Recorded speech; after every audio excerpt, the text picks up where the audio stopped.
Happy September to all of you out there. What a night it was for WWE. Germany was absolutely on fire. But the biggest thing for this company is not only was it a bona fide success, everything is lined up for Bad Blood. And Bad Blood, looking at the calendar, is in 4.5 weeks. Hard to believe. And the biggest thing for WWE is they've only got two more premium live events left before we hit 2025. The recap is here, and for the first time, so are 10 takeaways. Hello again, everyone. Welcome to Falls Gone Anywhere here on the Rhode Island Broadcasting Network. Erik Dunn here. A hell of an awesome show, bar none. All five matches hit their mark. A lot of people are saying it was one of their best shows that they've ever done. It was the first event in Germany for WWE in 27 years. Needless to say, I think it was well worth the wait. Don't you? Because I certainly think so. What a night.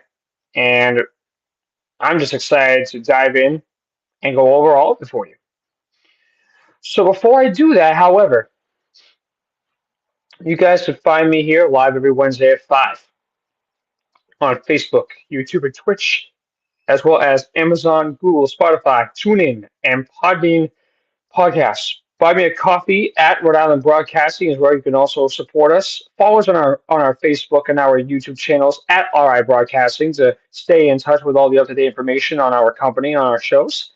Um, Patreon is also where you can also support this program, help support other shows such as Going On Daily or Sports Unfolded, and to help grow RIB.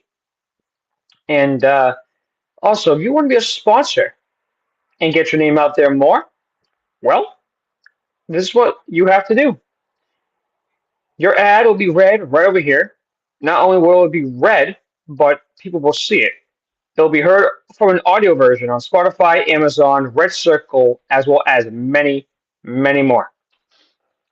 For those wanting more information and wanting to join the sponsorship club, send an email to the man and the creator of RIB, Rodrigo, at ribroadcasting.media at gmail.com. That's all one word, ribroadcasting.media at gmail.com. Ron will give you all the information you need and will send you on your way prepared to send out the word and spread it.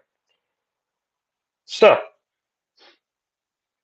on top of that, as we're now in September, um, I'll have more information on Bad Blood as we get closer to the card. But uh, yeah, first time ever on this program, and I believe I'm done with the ad. Um, First time ever on this program, I'll have takeaways to give, and that's going to be our lineup. Redoing Bash in Berlin with the recap this time. You guys saw me go over the preview of each match. Now we're going to go over the recap of every single one and the takeaways from that night. So, with that being said, this broadcast of Falls Count Anywhere is the exclusive property of Rodrigo and Air Dump Productions for the private use of our audience, but any publication, reuse, or redistribution by anyone is not prohibited. It is given the express consent to be shared and is greatly appreciated. So, let's begin, shall we? But before I do that, Julie Evan, not sure where this comment is from, might be from Kick, stated, "That was amazing. Ring generated one, the biggest arena show in WWE history."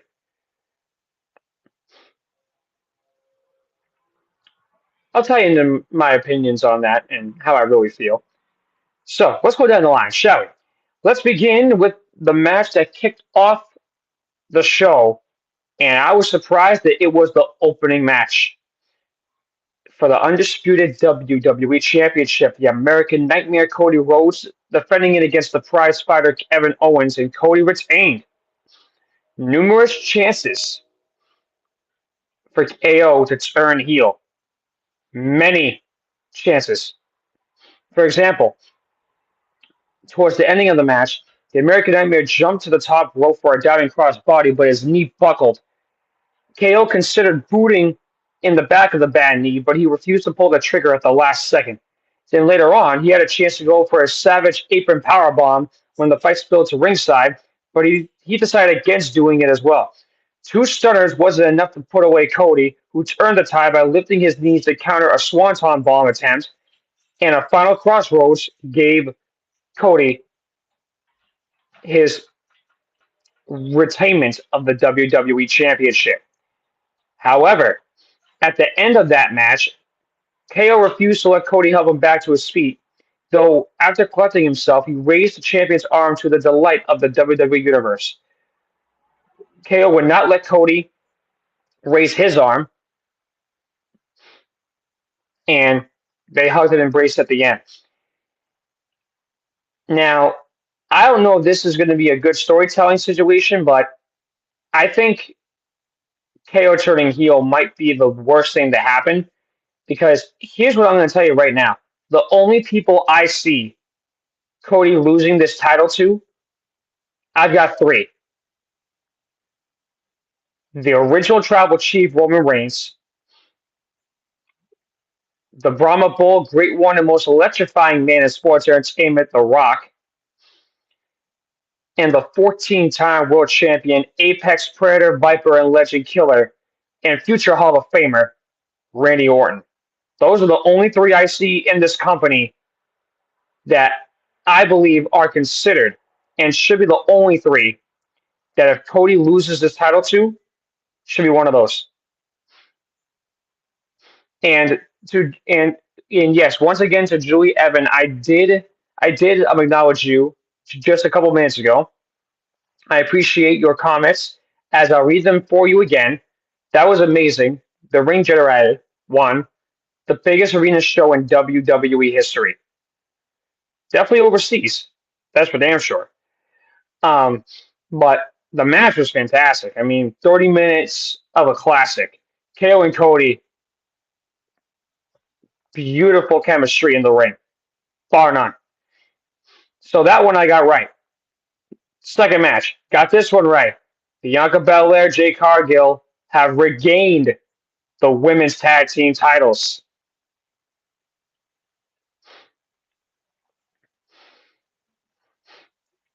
And it was a match where I didn't think it would be a squash, but it would definitely be interesting. So Belair and Cargill are once again the tag team champions of the women's division in WWE. I'm not sure if there was a graphic on that one, but oh well.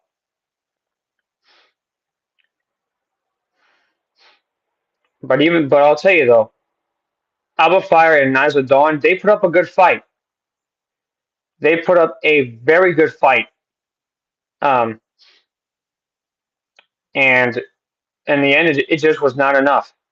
Yeah, I'm not sure if for on Belair and Cargill if there was a graphic on those, but probably just for the now former champions. This one I also got right, and I was happy it happened. The third match, CM Punk and Drew McIntyre, the Second City Saint and the Scottish Psychopath in a strap match. There's the graphic. Thank you, Ron. Um, Punk got the win. So three in a row I got right. You want to talk about like brutal? Like listen to the twist and turns of this match. So in order for you to win a strap match, you have to hit all four turnbuckles, the four corners of the ring in succession in a row. It can't be just one here, then one there. It's got to be all in a row. It became a war of attrition as Punk tried and failed to hit the turnbuckles. The Scottish Psychopath soon launching him over the top rope and threw a table on the outside of the ring. McIntyre picked up Punk to carry him to the corners, but the Second City Saint wisely slapped each turnbuckle unbeknownst to McIntyre and nearly stole the victory. Punk locked in the sharpshooter and even made Drew McIntyre tap out, but it did not matter in strap match rules. After regaining control, McIntyre pulled out Punk's stealing bracelet and hit a Claymore, but was caught with another GTS while he tried to win the match. Punk hit three GTSs in a row before touching the turnbuckles and finally ripping the bracelet from McIntyre's arm before stopping the fourth to win the match, and it was his first victory in WWE in more than 11 years. That bracelet is still the launching pad of this rivalry. That bracelet is still, that's where my head is with all that right now. Um, and then match number 4. I got this one right. I was surprised I got it right. Damian Priest, Rhea Ripley defeated Dirty Dom Mysterio and Liv Morgan. This was the twists and turns in this. So the Eradicator, Rhea finally came face to face with Dom and destroyed him, dropping him with clotheslines and using her legs to lock in a sleeper hold. Morgan dragged Dom out of Mommy's clutches and hit a backstabber and nearly stole the win with an impressive twisting slam pinfall combo. But the Terror Twins, that's who Ripley and Priest are now called, since now they are together, team, started flexing their muscles and turned their attention to the rest of the Judgment Day as Priest wiped out Carlito, JD McDonough, and Finn Balor. Liv was left all alone in the ring as Rhea hit a ring-shaking riptide to earn the win for herself and her Terror Twin. That match had a lot of storytelling there. A lot of storytelling. However, unfortunately, I didn't get this one right, but maybe it was good I didn't. I'm not too sure. The main event of Bash in Berlin was Randy Orton challenging Gunther for the World Heavyweight Championship.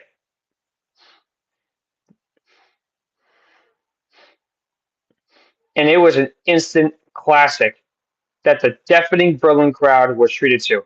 Many times, the Viper went for the RKO, but it was countered. Gunther landed many German suplexes, a T-Rex dropkick, and a huge diving splash from the top, but it still wasn't enough. Orton also hit a devastating superplex, but the champion continued to battle by throwing shots and punches, even with his injured hand.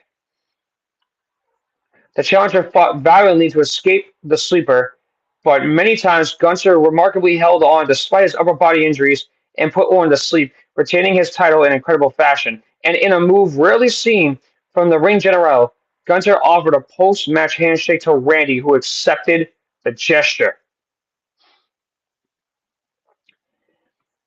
I actually thought that he went off character in this one, but turns out that wasn't planned. That was all him, so he was off character. I thought that was cool to see that type of respect and that type of recognition, which I think Randy has deserved at this point in his career. First ballot Hall of Famer, bar none. What else is there to say? Randy and Gunther put on a hell of a fight. That was the ending to cap off an amazing premium live event. I almost said pay-per-view. I mean, here's the update about that too. WWE's CCO, Chief Content Officer, Triple H, Paul Levesque, he stated that he's going to continue with these events, making them shorter on the match cards. So 5, I think, could be the limit. Where do you think this ranks in the events this year to date? I put that up there with WrestleMania. Yeah, I put this up with WrestleMania this year. I dare say it was probably second under WrestleMania. If I had to look at the matches that to me, or sorry, if I had to look at the events in order for me that really hit on all cylinders,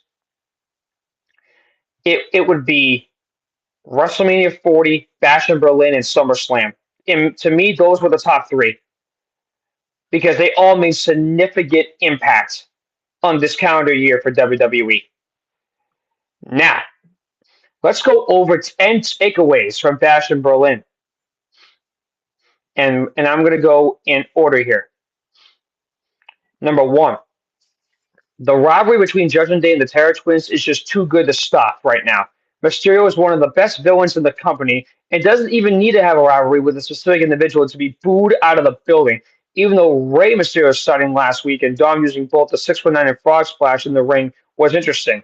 And also being Liv Morgan's eye candy is also enough for Dom because this match seemingly paved the way for Ripley and Morgan to eventually meet for the Women's World Heavyweight Championship and keep the new version of the Judgment Day relevant with Finn Balor still being sold with Priest. It's not going away, nor should it.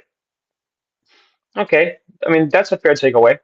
Number two, mixed tag team matches aren't really a favorite because of the limitations put on them simply by the rules.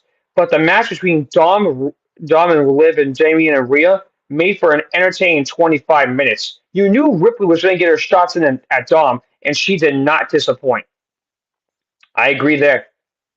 Number three, Gunther took a lot of punishment from the Viper, but it was the ring general who retained his title and did not blow up Randy's legacy in the process.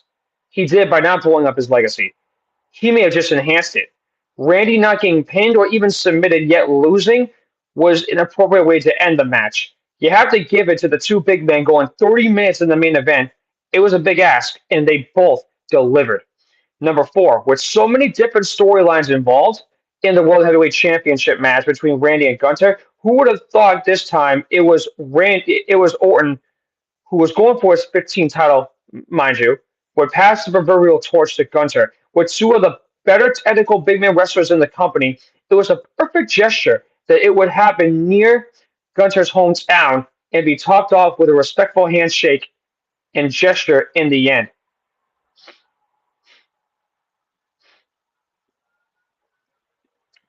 Number five, this is my favorite. This is probably, if I look at it, this is probably my favorite one on these 10. Number five, WWE is much better with CM Punk in its ring than without him not in its ring. Bar none.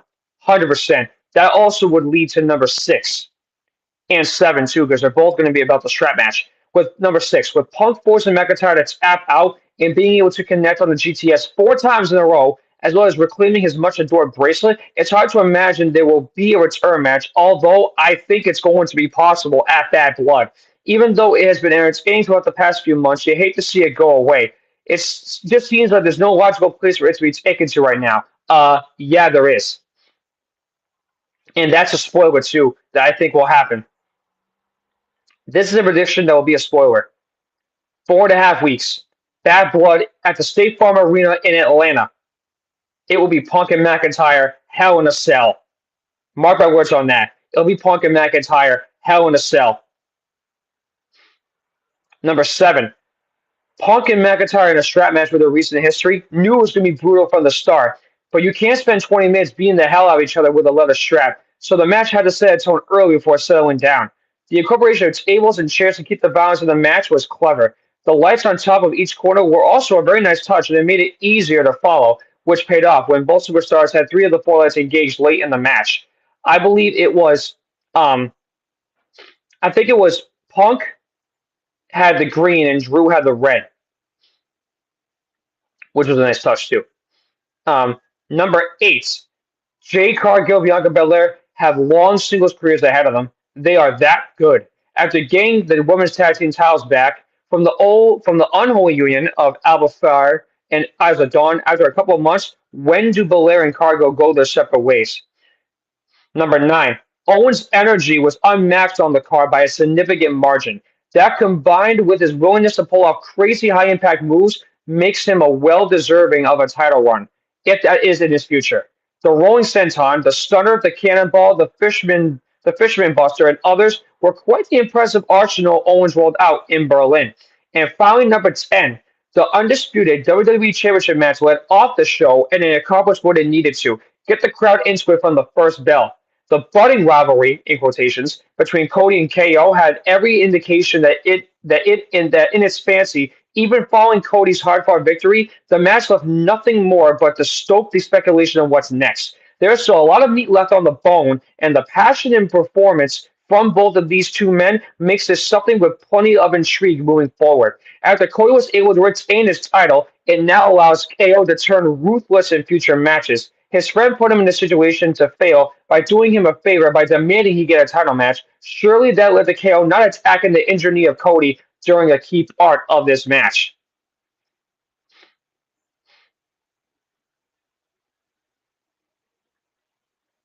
So what do you think of all that? I mean, I think those 10 takeaways were pretty solid. The only thing I'll say about it, however, is that, you know, it kind of varied in a way. You know what I mean? It varied in a situation where you're just like, well, mm, like that's just the way it goes. But yeah, that was the first time I've actually ever seen the 10 takeaways too. Um, I didn't think I would see that. As a matter of fact, hell, I've never seen the 10 takeaways, period. That was the first time I ever saw that there were takeaways that I could take notes with, and that was actually cool. Because the biggest thing that I look at when it comes to me when I get my material is after I find it, how do I make the material my own without taking it away from somebody else? Now, granted, the easy thing to do would be just to read the whole thing off of an article, like for example, off WWE.com, but I don't do that. I look at what's read there, but I take my own notes. So here's what I'll tell you right now. Because when I was looking at that, the first thing I told myself is everyone's got their own opinions. You know what I mean? No one's opinion is going to be the same. No one's reaction is going to be the same. That's not how this works. But here's what did work for me. Um, my takeaways from that was this.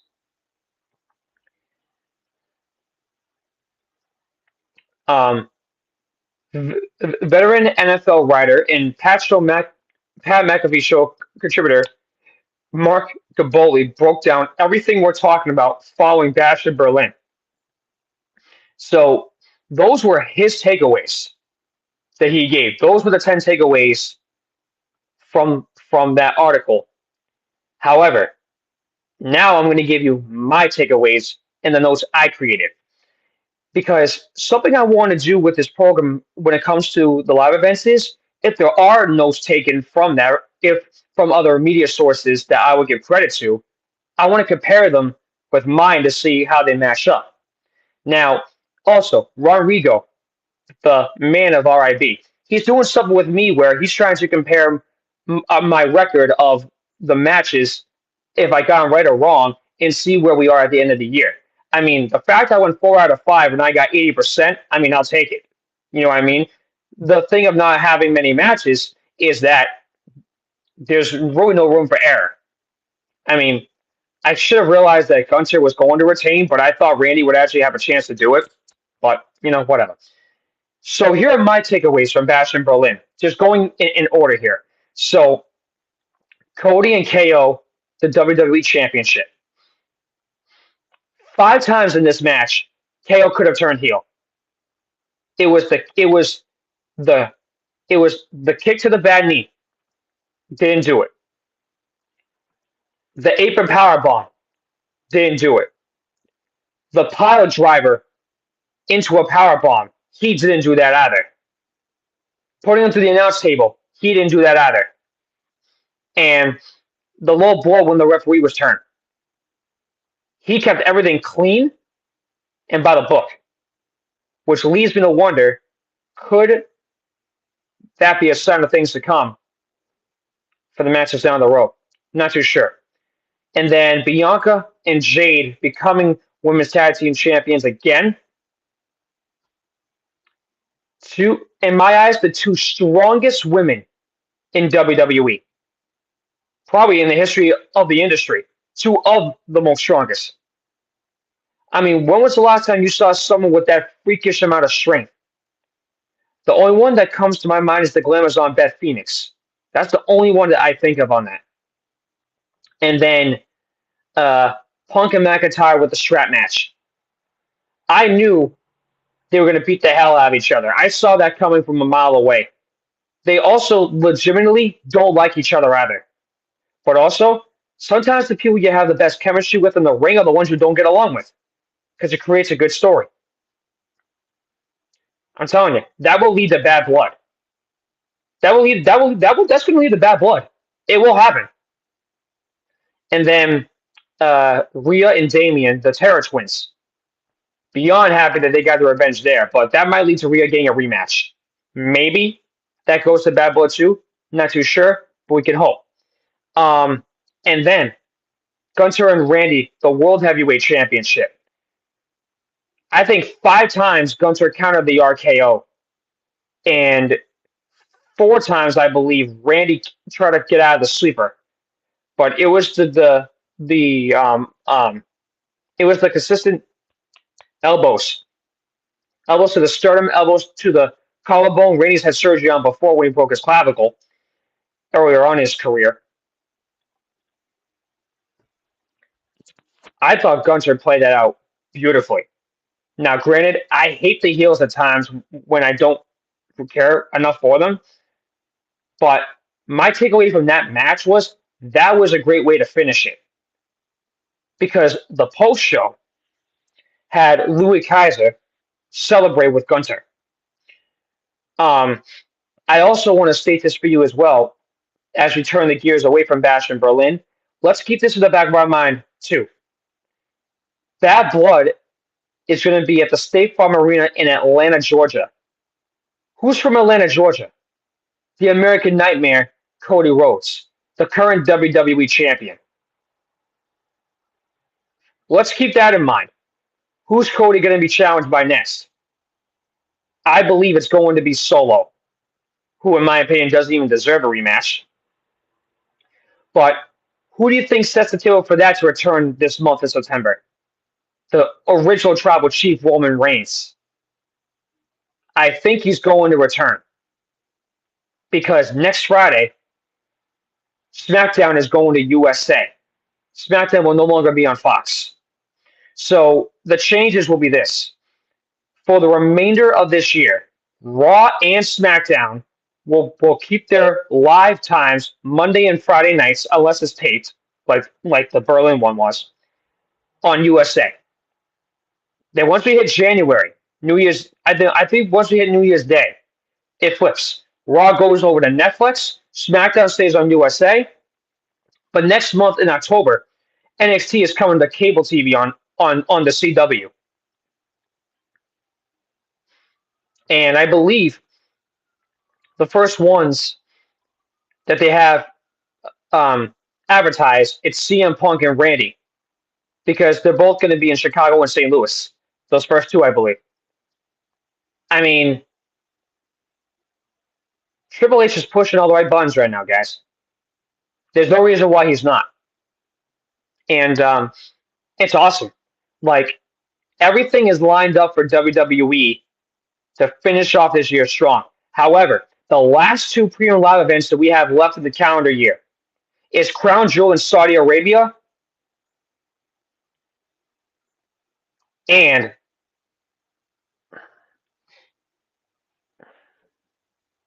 I believe it is War Games, Survivor Series in Vancouver. Um, yeah, they're going to have Crown Jewel under the same month of Survivor Series. So as I mentioned, Bad Blood is on October 5th. That's 4.5 weeks. No, Saturday, November 2nd is Crown Jewel. And then the 30th. So looking at that calendar, 4 weeks apart from each other. And then we're done until, for the first time ever, WWE will no longer for next year. Next year's Royal Rumble is in February. Like, here's what's confirmed right now for 2025. The Royal Rumble is in Indianapolis. Two-night WrestleMania, Vegas. Two-night SummerSlam is in Minneapolis, Minnesota. Oh, and I also want to state this for you as well as we're going to wrap this up here. If I didn't mention this earlier, it has been confirmed regarding the 16-time world champion and the GOAT of all time, and the greatest of all time, the GOAT, John Cena. He will be wrestling the entire calendar year of 2025, and it will be his final year of his in-ring WWE career. The Royal Rumble in Indy, the Elimination Chamber, I believe in February, I believe in March. Sorry, the two-night WrestleMania in Vegas. Those will be his final Royal Rumble, Elimination Chamber, and WrestleMania of his career. However, when the clock turns to New Year's Day 2026, John Cena's in-ring career is done. I think they're going to be doing something for him for New Year's Eve that year, maybe next year. I have no idea. But all I can tell you is this.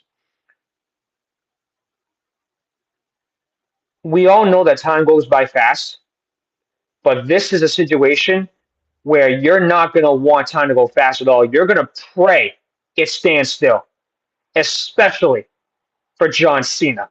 You want it to stand still. You know what I mean? You're begging it's going to stand still because there's no greater feeling than that. To have Cena make that happen. Like, there's nothing better. You know what I mean? And thank you guys too for allowing this to be one of my best shows as well, because that means a lot to me as well. Um, However, before I go, I have a very special announcement that I want to make to all of you right now. And it has to do with the numbers that Ron gave me yesterday. So the episodes for this year was 34. This is the 35th. Um, you guys have been blowing the averages out of the water for me. I mean, the average has been beaten every show for months now. Now, I'm not going to give you the specific numbers. What I will tell you is the amount of love and support and care I'm getting in the view count means everything to me.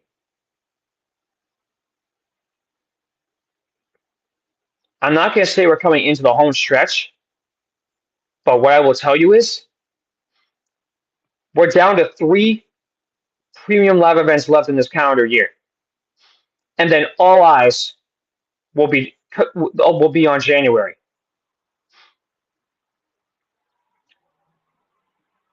My mission with this program is to give you everything I can every week.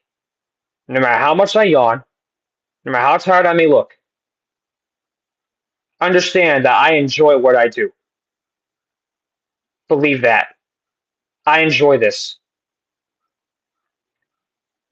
And the biggest thing I want all of you to understand is